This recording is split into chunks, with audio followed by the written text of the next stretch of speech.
जब भी मैं हॉस्पिटल जाता हूं किसी से मिलने तो वहां पर लोगों की इतनी भीड़ देखकर मुझे इतना तरस आता है और ये लगता है कि हम लोग कितने लाचार हो चुके हैं। इतना रश हमें हॉस्पिटल्स में देखने के लिए मिलता है कि हमें पहले कई घंटे पहले पर्ची कटवानी पड़ती है। दोस्तों, डॉक्टर्स के पास जाकर जब हम इलाज करवाते हैं तो डॉक्टर हमें कुछ नहीं बताता। जो दवाइयां हमें देता है उसके नाम इतने मुश्किल रख दिए जाते हैं कि हमें पता ही ना चले कि हमें दिया क्या जा रहा है। हमें बस मॉडर्न मेडिकल साइंस के नाम पर अलग अलग तरह की दवाइयां, सप्लीमेंट्स खिलाए जाते हैं और बाद में हमारी सेहत बिगड़ती जाती है और हम बीमारियों की चपेट में आ जाते हैं।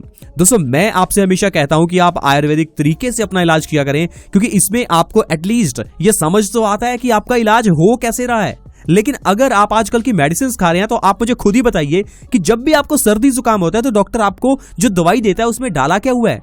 हर बार सर्दी जुकाम होने पर आपको डॉक्टर के पास क्यों जाना पड़ता है? क्योंकि आपको नहीं मालूम डॉक्टर आपको दे क्या रहा है। लेकिन अगर आयुर्वेदिक तरीके से आप अपने सर्दी खांसी जुकाम का इलाज करेंगे तो एक ही बार में आप समझ जाएंगे कि आपको अदरक में थोड़ा सा शहद मिलाकर लेना है, इससे आपका सर्दी जुकाम ठीक हो जाएगा। नेक्स्ट टाइम अगर आपको सर्दी जुकाम होगा तो आप बिना किसी के पास जाए अदरक के जरिए अपने सर्दी जुकाम को ठीक कर सकते हैं। इसीलिए मैं आपको कहता हूं, आप अपने आप में डॉक्टर हैं। आप डॉक्टर्स के पीछे मत भागिए। मॉडर्न मेडिकल साइंस के नाम पर सिर्फ हमें डराया जा रहा है। दोस्तों, आज मैं आपको एक ऐसी रेमेडी बताऊंगा जो बहुत आसान है। एक ऐसी रेमेडी जिसे आप फल सब्जियों से बना सकते हैं। क्या आप उसके बारे में जानना चाहेंगे? क्या एक ऐसी चीज जानना चाहेंगे जिससे आपके बालों का झड़ना भी रुक जाएगा, आपका वजन भी कम हो जाएगा, शुगर की प्रॉब्लम ठीक हो जाएगी, हार्ट अटैक में आराम मिलेगा, हाई ब्लड प्रेशर की प्रॉब्लम ठीक होगी, यहां तक कि आपके शरीर में किसी भी तरह की कमजोरी है, आलसपन रहता है तो हर प्रॉब्लम ठीक हो जाएगी।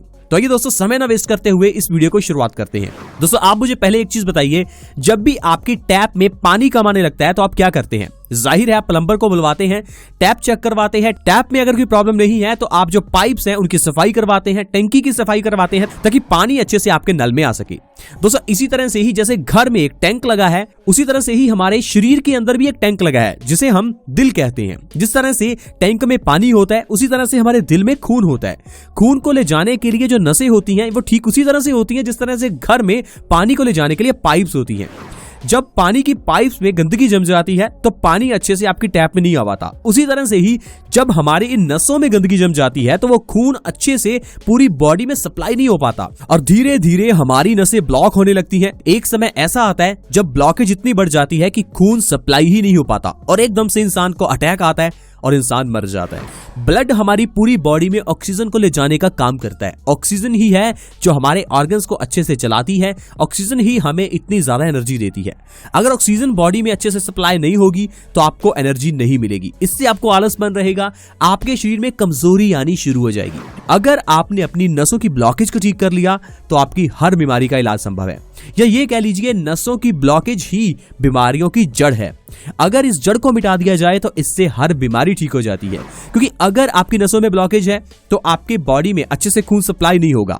अगर बालों की जड़ों में ब्लड सप्लाई अच्छे से नहीं होगी तो आपके बाल झड़ने लगेंगे और आप इलाज करवाने लगेंगे अपने बालों का। लेकिन इलाज होना चाहिए था बंद नसों का। इसके अलावा अगर आपकी नसों में ब्लॉकेज है तो इससे आपका ब्लड प्रेशर लो या हाई हो जाएगा। अब आप इलाज करवाएंगे हाई ब्लड प्रेशर का, लो ब्लड प्रेशर का, लेकिन इलाज होना चाहिए था नसों की ब्लॉकेज का। इसी ब्लॉकेज के कारण आपको हार्ट अटैक आ सकता है, कोलेस्ट्रॉल बढ़ सकता है, ट्राइग्लिसराइड्स बढ़ सकते हैं। अब आप इलाज करवाने लगेंगे अपने दिल का। दोस्तों, इलाज दिल का नहीं, नसों की ब्लॉकेज का करना है और यही चीज मैं आपको हमेशा से समझाता आया हूं कि बीमारियों की जड़ को मिटाएं। आइए मैं आपको एक ऐसा जूस बनाना सिखाता हूं जिसके इंग्रेडिएंट्स आपको आसानी से मिलेंगी। आइए दोस्तों, पहले जूस बनाने के बारे में देखते हैं, फिर उस जूस के फायदों के बारे में जानेंगे।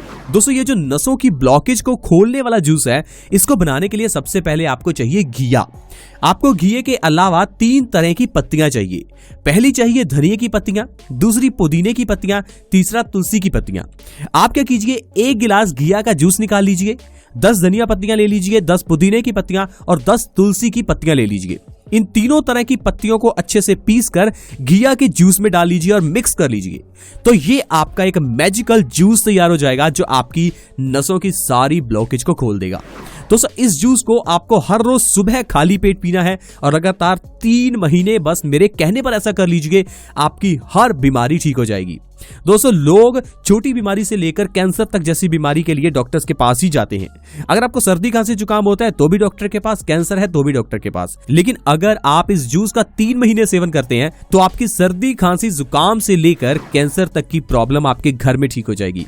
दोस्तों बीमारियों का इलाज जितना आसान आयुर्वेद में है उतना आज की मेडिकल साइंस में नहीं है। आज की मेडिकल साइंस में दवाइयों के नाम मुश्किल रखे जाते हैं ताकि कोई इंसान समझ ना सके। हाइपोथायराइडिज्म, हाइपरथायराइडिज्म, पता नहीं किस तरह के नाम रख दिए जाते हैं। छोटी सी बीमारी मोटापा, उसके भी नाम पता नहीं अलग अलग रख दिए जाएंगे ताकि हमें लगे कि पता नहीं बीमारी क्या ही है। दोस्तों आप समझ ही पा रहे हैं कि मैं आपको क्या समझाना चाहता हूं। दोस्तों अगर आप इस जूस को, जो मैं आपको घिया का जूस बता रहा हूं, इसका सेवन करेंगे ना तो आपको हाई ब्लड प्रेशर की प्रॉब्लम से आराम मिल जाएगा। अगर आप हाई ब्लड प्रेशर की दवाई पिछले 10-20 साल से भी खा रहे हैं तो 3 महीने इस जूस को पीजिए, आपकी हाई बीपी की प्रॉब्लम बिल्कुल ठीक हो जाएगी। इसके अलावा दिल से जुड़ी हुई बीमारियों में ये जूस बहुत अच्छा है। जब आप इस जूस को सुबह खाली पेट पिएंगे तो इससे आपका पेट साफ होगा, आपकी आंतों की सफाई होगी। आंतों की सफाई होने से आपका खून धीरे धीरे साफ होना शुरू हो जाएगा। जब आपका ब्लड साफ होगा तो ब्लड के अंदर का हाई कोलेस्ट्रॉल, ट्राइग्लिसराइड्स कम होने शुरू हो जाएंगे, हार्ट ब्लॉकेज कम होनी शुरू हो जाएगी और आप देखेंगे आपका दिल कितना स्वस्थ हो जाएगा। सबसे जो बढ़िया बात इस जूस को पीने से होती है वो ये है कि आपके शरीर में एनर्जी आ जाती है, आपका हर काम करने का मन करता है, आपका दिल खुश रहता है। सुबह आप एनर्जी से उठते हैं और अपने काम को स्पीड से कर पाते हैं। नहीं तो आप 1 घंटे का काम 4 घंटे में करेंगे।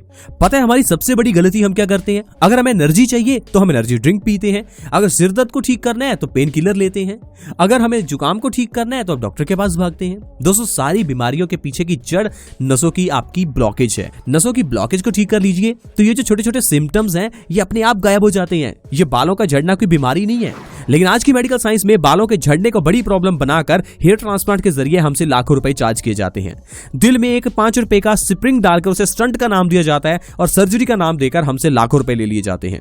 जब दिल की ब्लॉकेज को आप आसानी से अपने खान पान से ठीक कर सकते हैं तो ये डॉक्टर आपको क्यों नहीं बताते? दोस्तों मैं आपके साथ हमेशा यही जानकारी शेयर करता हूं कि आप किस तरह से घर में पड़ी हुई चीजों से और आप अपने खान पान में थोड़ा सा चेंज करके अपनी जिंदगी को स्वस्थ रख सकते हैं। मैं आपसे एक छोटी सी चीज पूछना चाहता हूं, आप मुझे कमेंट में जरूर बताइएगा, क्या आप खाने के साथ में पानी पीते हैं? क्योंकि दोस्तों ये सबसे बड़ी गलती आप कर रहे हैं। अगर आप ऐसा करते रहेंगे तो एक समय आपको हार्ट अटैक आ सकता है। क्योंकि दोस्तों अगर आप खाने के साथ में पानी पीते हैं तो आप वो काम कर रहे हैं जो इस धरती पर रहने वाला कोई दूसरा जीव नहीं करता। इंसानों के अलावा कोई दूसरा ऐसा जीव मुझे दिखा दीजिए जो खाने के साथ में पानी पीता हो। शेर अपना शिकार करने के बाद पहले शिकार को खाता है, उसके बाद कुछ समय बाद पानी पीता है। ये नहीं कि अपने शिकार को लेकर वो नदी के पास चला जाएगा, एक बाइट अपने शिकार की लेगा और उधर से पानी पी लेगा। दोस्तों हम लोग उतनी रोटी नहीं खाते जितना पानी पी जाते हैं।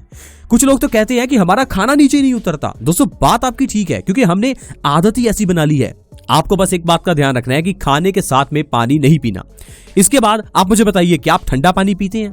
अब ठंडा पानी पीना किसको अच्छा नहीं लगता? क्या मुझे अच्छा नहीं लगता?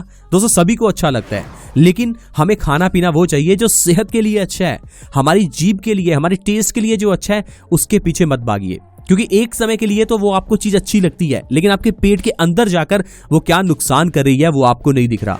आई होप फ्रेंड्स आप ये समझ पा रहे होंगे कि मैं आपको क्या समझाना चाहता हूं, किस तरह से हम लोग छोटे छोटे सिम्टम्स को बीमारियों का नाम देकर उनका इलाज करवाने में लग जाते हैं और उनके पीछे का जो बड़ा कारण था उसे हम समझ ही नहीं पाते। आज की वीडियो में दोस्तों इतना ही। आज की वीडियो अगर आपको अच्छी लगी हो तो इस वीडियो को अपने परिवार को जरूर दिखाएं, क्योंकि ये आपकी जिम्मेदारी है कि आपका परिवार भी जाने कि किस तरह से हम बिना दवाइयों के घर में पड़ी हुई चीजों से हम फल और सब्जियों के जरिए स्वस्थ रह सकते हैं। दोस्तों आजकल कई ऐसे इंस्टीट्यूट्स भी हैं जो आपका नेचुरल तरीके से बीमारियों का इलाज करते हैं। कैंसर तक का इलाज फल सब्जियों के जरिए संभव है, लेकिन आज की मेडिकल साइंस के पीछे चलेंगे तो आपकी जेब खाली होना लाजमी है। एक डॉक्टर के पास जाते हैं ना तो वो 500 रुपए फीस लेता है। अब मुझे बताइए वो गरीब जो पूरा दिन मेहनत कर रहा है क्या वो पागल है?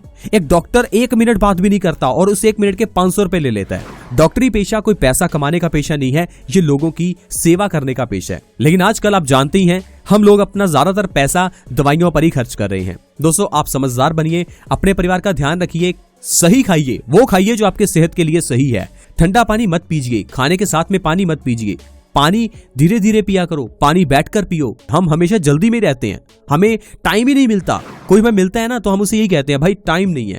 दोस्तों टाइम किसी के पास नहीं है, टाइम तो निकालना पड़ेगा। 24 घंटे हैं पूरे दिन में, उसमें से 1 घंटा तो सेहत के लिए निकाल लो। अगर 1 घंटा निकाल लोगे तभी वो आपके 23 घंटे अच्छे से निकल पाएंगे, नहीं तो एक समय ऐसा आएगा जब पूरा दिन हॉस्पिटल में बैठना पड़ेगा। आज की वीडियो में इतना ही। अच्छी लगी हो तो लाइक करें और हमें मोटिवेट करें। वीडियो के नीचे सब्सक्राइब बटन है उसे दबा दें, हमारे चैनल से जुड़ जाएं ताकि हर नई वीडियो की नोटिफिकेशन आप तक आती रहे। See you in the next video, bye bye.